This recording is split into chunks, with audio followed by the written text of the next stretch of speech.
शाहिद अली साहब, ये एक गैर मामूली सूरत हाल पंजाब में तो है। इसका अब सखर से सैलाब के गुजरने का इम्कान है और ये खदशा जाहिर किया जा रहा है कि बहाव तेज तरीन होगा पानी का।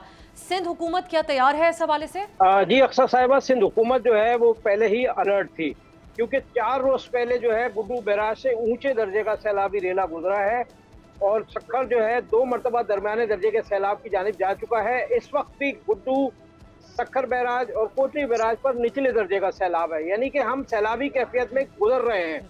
लेकिन जो अभी अलर्ट आया है वो है सुपर फ्लड का। सुपर फ्लड जो है वो तकरीबन 10 लाख क्यूसिक का पानी का रेला हो सकता है और ये 10 लाख पानी का क्यूसिक का जो रेला है, इसकी वजह से सिंध हुकूमत जो है वो फौरी तौर पर हरकत में आई है। गुज़िश्ता पूरी रात जो है वो महकमा आबपाशी के वुज़रा, सेक्रेटरी आबपाशी सिंध, खुद वज़ीर आला सिंध जो है सूरत हाल को मॉनिटर करते रहे कि हमारे तक कितना पानी पहुंचेगा, कहां से पहुंचेगा और हमें क्या इंतजाम करने हैं।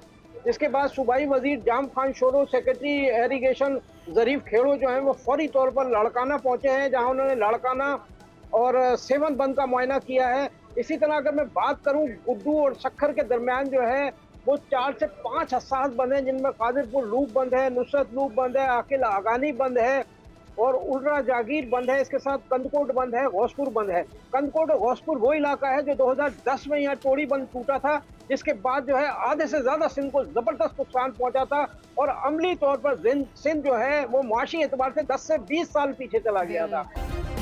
सब्सक्राइब करें और बेल दबाएं ताकि कोई खबर रह न जाए।